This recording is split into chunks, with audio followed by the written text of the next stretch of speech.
Rahab heard the sound of footsteps making their way toward her house, followed by a loud knock on the door. She knew the king's men were looking for the 2 Jewish spies she had let in her house, so she quickly took the spies up to the roof and hid them under the stalks of flax she had laid out on the roof. Then she came back and slowly opened the door where the people sent by the king stood waiting. As the door opened, the king's men shouted, "Rahab, bring out the 2 men you have hiding in your house. They are spies from Israel.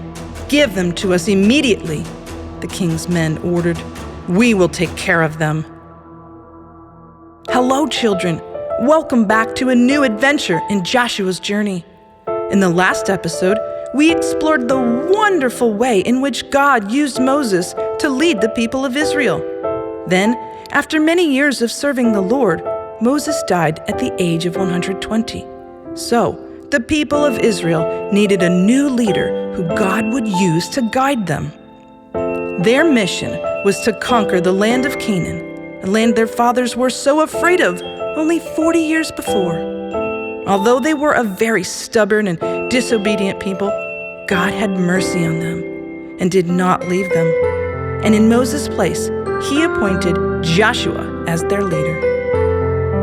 Joshua was a brave man who chose to obey God, and God was pleased with that. Although Joshua was inexperienced, and his mission to lead the people of Israel to the promised land was not easy at all, the Lord promised not to leave him alone to do it, not even for a moment.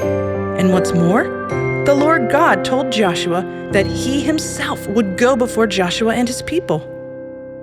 The people of Israel had once again reached the border of the land of Canaan. It was not easy at all to get here. God had delivered them from the Egyptians, but they still had a big obstacle ahead of them. Now they had to face the giants of Canaan. Yes, the country was very rich and beautiful, and yes, God would go before them. But when the Israelites thought of the giants they would have to fight, they almost forgot what God had promised them, and they were again terrified. The people of Israel were camping near the city of Jericho in the land of Canaan. Joshua chose 2 spies to send into Canaan. These 2 men would have to sneak into the land without being discovered. Joshua told them, "Go and explore Canaan, especially Jericho. Then come back and report to me what you find." Jericho was a large city just across the Jordan River. It was the first city that the people of Israel would have to conquer upon entering Canaan. The spies set out for Jericho, just as Joshua told them to. Their mission was not going to be an easy one. Joshua had asked them to look carefully at the city of Jericho, but they were to do it without getting caught. If anyone found out about the purpose of their visit to the city, it could cost them their lives. Besides, if the people of Jericho learned that the Israelites were camping nearby, they might attack them unexpectedly. So it was very important that the spies go into the city unnoticed. Once they arrived in Jericho, the spies sent by Joshua were amazed. Jericho was a large and powerful city. It was surrounded by some very high and thick walls that protected it. Even though the walls were hard to get past, with God's help, the 2 spies managed to get inside the city. All day, they gathered information about the people and how they protect their city. But when night fell quickly upon them, they had to find a place to hide so that in the morning they could return to the camp of the people of Israel. In their time of need, God helped them again, and they entered into the house of a woman named Rahab. Though it was dangerous for her to host the 2 spies from the people of Israel in her home, Rahab chose to help them because she had heard about the greatness of their God. But it seems that the 2 spies did not sneak in without being noticed, because someone found out about their presence in the city and went straight to the king of Jericho, telling him, "My king, I have noticed 2 foreign men in Jericho today. I think they are Israelites who have come to spy out our country." The man continued, But King, I think I know where we can find them too. I saw them entering the house of a woman named Rahab." Then the angry king answered, "Go quickly to this woman, seize those Jewish spies, and bring them before me immediately." The king shouted his orders. Rahab heard the sound of footsteps making their way toward her house, followed by a loud knock on the door. She knew the king's men were looking for the 2 Jewish spies she had let in her house. So she quickly took the spies up to the roof and hid them under the stalks of flax she had laid out on the roof. Then she came back and slowly opened the door where the people sent by the king stood waiting. As the door opened, the king's men shouted, "Rahab, bring out the 2 men you have hiding in your house. They are spies from Israel. Give them to us immediately." The king's men ordered, "We will take care of them." Then Rahab answered them, "Yes, 2 men came by, but they were in a hurry and left earlier today. I had no idea who they were, and I don't know where they went, but if you hurry, you might catch them." Rahab continued, "Well, a lie is never the solution for getting out of a mess. If we lie, we disobey God and upset Him." Rahab was of a heathen people who did not know God or His laws. She had only heard of the God of the Jews and of His power, but she did not know that lying was a sin, as we know very well from the Bible. All Rahab wanted was to help the spies, trusting that God had sent them. So the king's men hurried off and went out looking for the spies. After they left, Rahab went to the roof where she hid the men from Israel and told them, "I have heard of your God. We've all heard of him."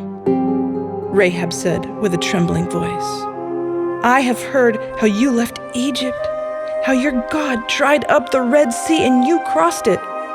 I have heard of the nations you fought with and how God gave you the victory. And I know there is no God like your God. He is the Lord over heaven and earth, and He has also given this land to you. All of Jericho is terrified and trembles before you because of this. But now, I ask you one thing," Rahab continued. "Please promise me that you will show me and my family the same kindness that I have shown you. When you come to conquer Jericho, let me and my family live," Rahab pleaded with the spies.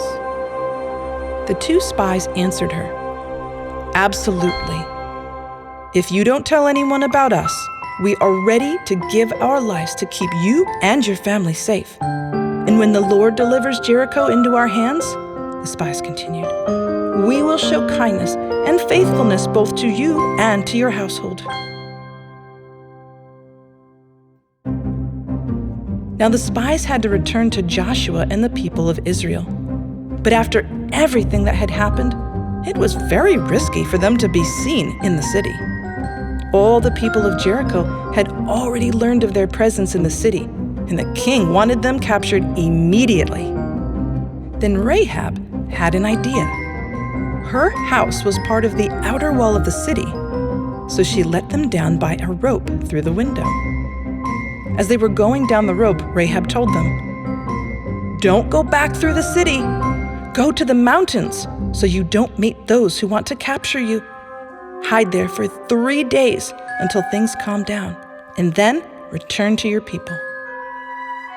The 2 spies did exactly as Rahab told them, and after 3 days of hiding in the forest, they came down from the mountains, crossed the Jordan River, and reached Joshua and the people of Israel. When the spies returned to the camp, they told Joshua everything that had happened to them, and he was amazed at how God took care of them. They came so close to being caught, but God appointed Rahab, a woman from Jericho, to shelter them and help them escape unharmed. And what's more, they found out something very important about the city of Jericho during their visit. Though they were terrified of this large and powerful city, it turns out the people of Jericho were actually more afraid of them and their God. Interesting, right? I think the two spies had a lot to learn from this experience, as we have a lot to learn from this episode too. If God is with us, we have nothing to fear. Yes, there may be situations that seem much too hard for us, and in fact, they are too hard for us, but they are never too hard for our God. After the two spies shared God's faithfulness, they said to Joshua, "The Lord has surely given the whole land into our hands. All the people are melting in fear because of us." Children, remember this. Whenever you have a problem, don't look at how big your problem is, but choose to look toward the Lord God, who is bigger than any problem. He holds in his hand heaven and earth, and more importantly, he holds you in his hand. Produced by David and Goliath Productions. If you liked this episode, give us a like and a 5-star rating, and remember to tell your friends about us. You can rewatch this episode, along with the rest of the series, on YouTube on the DG Bible Stories channel. You can also find our series in audio format on most podcast apps. We invite you to check out the Joshua original song on our DG Bible Songs channel on YouTube, where we frequently post Christian songs and animations for children.